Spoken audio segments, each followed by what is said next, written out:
Olá, meus queridos. Aqui é o professor Salvador Parente. Estamos hoje com a Química do primeiro ano, certo? Nós já estamos vindo algumas semanas trabalhando aí o tema de hoje, vai ser uma revisão, certo? Porque na próxima semana nós vamos fazer uma provinha aí avaliativa, né? EAD. Essa prova vai ajudar a gente a fechar a média aí do segundo bimestre, tá? Espero que vocês respondam essa revisão e prestem atenção na explicação. Eu vou deixar outros links das aulas passadas também para vocês darem uma olhada em alguns vídeos, né? Para poder tirar suas dúvidas e responder as questões certas, tá bom? Então nós vamos começar com a aula de hoje. Nós vamos falar sobre os modelos atômicos, tá certo? Nós sabemos que durante o percurso aí da história do átomo, nós tivemos vários modelos, tá? Mas para poder sabermos as definições, nós vamos ter que voltar um pouquinho aí no tempo, tá? Para poder a gente se situar e entender o que é o átomo hoje, certo? Vamos começar agora a nossa aula falando sobre o átomo. Nós sabemos que tudo que está ao nosso redor é matéria, tá? A química estuda a matéria. E o que é matéria, na verdade? Vocês estão lembrando lá do comecinho do ano? Tudo que ocupa espaço e tem massa, né? Isso aí é a matéria. No caso, até o ar que respiramos, que a gente não está vendo, é matéria, porque ele tem massa. Tá bom? Então, o átomo, gente, é a menor partícula da matéria. E aí ele é divisível, tá? Ele pode ser dividido, mas não pode interferir nas suas propriedades químicas. Se isso acontecer, né, não é átomo. Então, o átomo é a menor partícula da matéria. Ele é divisível, mas não pode ter nenhuma mudança nas suas propriedades, tá bom? Então, eu acabei de responder aí o que é o átomo, né? Então, nós já estamos situados. Esse modelo aí é o modelo mais recente, tá? É um dos modelos mais recentes e atuais do átomo, onde tem suas camadas. Vamos já conhecer. Nós nos sentimos, às vezes, como um átomo, pequenos, né? Perante o universo. Vou dar um exemplo do átomo. Você está caminhando na praia e aí você vai pegar um grão de areia. E aí você pega esse grão de areia e com uma pequena lâmina bem afiada, você começa a quebrar esse grão de areia, cortá-lo com laser até você não conseguir mais enxergar a olho nu os pedaços desse grão, tá? Só apenas com um ultramicroscópio. É aí que está o átomo. Ele vai ser a menor partícula desse grão de areia, tá certo? Então é assim às vezes que nós nos sentimos, um pequeno pedaço, o menor pedaço do universo, né? Mas nós sabemos que perante a Deus, né? Deus é o nosso, digamos a gente imaginando dessa forma, a gente é pequeno demais, né? Durante o universo é a Deus. Então, às vezes a gente se sente assim um átomo, tá bom? Então, vamos aqui. Na próxima, nós vamos agora entender os modelos atômicos rapidinho, certo? Nós estamos vendo aí o primeiro modelo, parece assim uma bola de bilhar, né? Vocês estão lembrando aí a quem pertence a esse modelo, gente? Vocês estão lembrando aí quem pertence? O modelo é Dalton. Estão lembrados agora? Dalton. Vou botar o desenho aí, ó, de Dalton, tá? Próximo modelo. E aí, só recapitulando. O modelo de Dalton diz o quê? Que ele é maciço, ele é duro, ele é indestrutível, ele é indivisível, ninguém consegue dividir ele, tá? Ele é uma bola de bilhar mesmo, dura mesmo. Só que aí, com o passar dos anos, Thomson criou outro modelo, onde ele disse que sim, ela não era duro como ele imaginava, o átomo.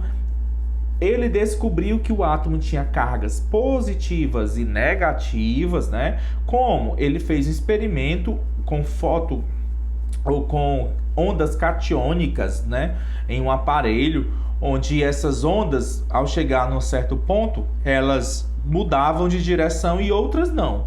Foi aí que ele percebeu que tinham duas cargas diferentes, né? E aí ele classificou como carga negativa e positiva. Thomson, né, fez esse modelo. E aí parece o pudim de passas, que aí em um mar de cargas positivas verdinhas que vocês estão vendo aí, né, existe pequenas passas que são chamadas de elétrons. Ele chamou como carga negativa os elétrons, tá bom?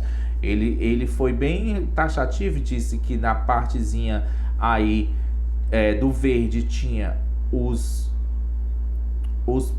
a carga positiva, e na partezinha onde tinha as pintinhas pretas aí das passas, como se fosse um pudim, né, eram as negativas.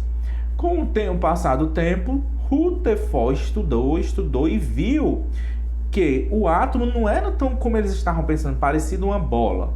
O átomo tinha uma pequena partezinha interna que chamou de núcleo, e que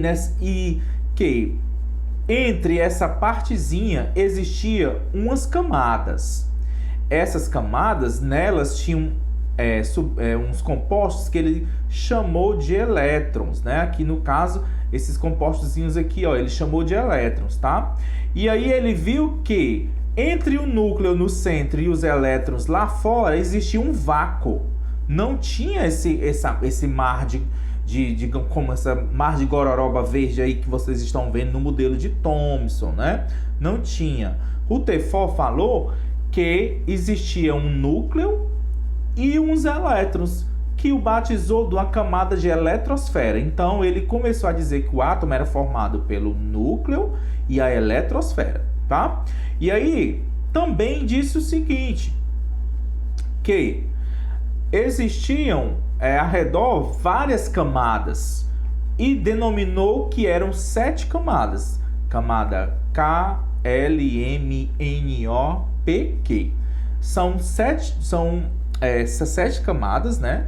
E 7 níveis. O nível 1 é a camada K, nível 2 a camada L, e assim vai sucessivamente, tá bom? Ele tinha um aluno. Esse aluno questionou um dia e continuou o seu projeto, o projeto de Rutherford. Foi Bohr, né? Bohr continuou o projeto aí de Rutherford, seu mestre, seu professor, e disse assim: o professor se equivocou-se em algumas coisas. Ele achava que os elétrons andavam desordenadamente em camadas para todos os lados, mas não, ele falou que parecia o sistema solar. Rutherford, né, o sistema de Rutherford é o sistema solar, o modelo, né? Já Bohr disse não, assim, ele tem que ter uma organização.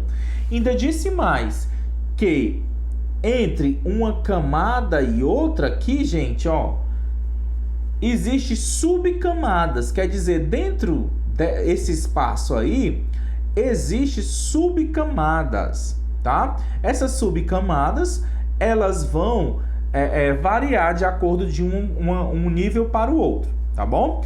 E ainda disse o seguinte: um elétron, para saltar de uma camada para outra mais externa, ele recebia uma energia. Quando chegava na mais externa, ele liberava essa energia e voltaria para a sua camada mais adentro. Isso é o chamado fenômeno do fotoelétron. Quando esse elétron se movimentava de dentro para fora e de fora para dentro, ele liberava energia em forma de cor. Tá aí a resposta dos fogos de artifício, gente. Os fogos de artifício, eles são baseados nisso. Cada átomo existe na hora que o elétron vai para fora e volta de novo para dentro das suas camadas, ele solta uma vibração, né? Uma energia que tem uma cor. E aí cada átomo é uma cor diferente, tá bom? O último é o Schrödinger, né? É digamos aí, um modelo que foi criado, que ele disse o seguinte: olha, esse monte de elétrons circulando aí forma uma nuvem, tá? Então ele tirou a foto aí, né, do elétron e disse, ó, parece uma nuvem, certo? Então esse modelo de Schrödinger é mais, digamos, para a gente analisar mais à frente, mais para a física quântica, tá? Então, essa parte é mais, né? Aí tá aí de novo, ó, os modelos de Dalton. Se você prestar atenção, gente, ó, Dalton ele se baseava justamente, né, nesse cara aqui, ó, na pesquisa desses caras, Demócrito e Leucipto. Então Dalton, ele não criou esse bola de bilhar, ele se baseou. Aí nós temos aqui, né, o segundo aqui de Thomson, que foi justamente por de Passas, foi 1903. Em 1911, ó, Rutherford já falou aí sobre o núcleo, dizendo que o núcleo tem cargas positivas e as cargas negativas ficam fora. Mas lembrando que também, gente, essas bolinhas vermelhas que vocês estão vendo aí no núcleo são cargas neutras, quer dizer, não tem cargas, tá? Então, dentro do núcleo tá quem? Os prótons, que são positivos, e os nêutrons. E fora na eletrosfera tá quem? Os elétrons, tá? Aí o terceiro modelo de Rutherford. Por último, nós temos aqui o modelo de Bohr, né? Bem organizadozinho aí nas suas camadas, que é um modelo mais, digamos, aceito hoje, digamos assim, né? Um modelo onde fala dos fóton, elétron, onde o elétron vai para fora, vai para dentro e solta uma energia em forma de cor, né? Esse daí é o modelo, digamos assim, aceito. Tá aí a foto de Dalton aqui, o primeiro Dalton, né? E depois Thomson, Rutherford e Bohr. Tá aí, ó. Rutherford falou justamente dessas camadas, gente. A camada K, cuidado da diferença, tá? Camadas são essas aí, ó. E os níveis é justamente parecido a mesma coisa. Mas preste atenção, o nível é o 1, é o 2, é o 3... tá? É o 4, é o 5, é o 6 e é o 7. Mas cuidado que o nível é uma coisa e a camada é outra. Por quê? Porque vocês lembram que Bohr disse que existem subcamadas aqui, ó. Dentro das camadas vão existir subcamadas. Foi Bohr que falou, depois de Rutherford, tá? Então por isso que a gente tem que ter essa diferença de camadas e nível, tá? Tá certo? Tá aí, ó, outra coisa, o modelo de Rutherford fala o seguinte, vamos prestar atenção nisso, tá? Na primeira camada K, só podem no máximo 2 elétrons. Na camada L, no máximo 8. Na M, 18. Na N, 32. Na O, 32. Na P, 18. E na Q, 8. Então é o seguinte, se eu vou aqui, ó, se eu tenho um átomo, o átomo, deixa eu só ver aqui, peraí. Se eu tenho o átomo X e esse átomo tem 22 elétrons, qual é a camada e qual é o nível que esse átomo vai estar? Vamos observar uma coisa, tá? Se ele tem 22, então ele vai passar pela camada K, 2. Ele vai passar pela camada L, 8. Já fazem 10. Vai passar pela camada M, né? 10 mais 18 dá 28. Então, vai passar muito. Então, no caso, se ele já tinha 10... ele pegaria, ó, para completar 22, se ele tem 10, ele pegaria só 12, né? Mas ele chegou, gente, ó, na camada M e no nível 3, ó, a camada é a M e o nível é o 3, tá? Então, eu vou fazer desse jeito, dessa forma, dessa distribuição, ó.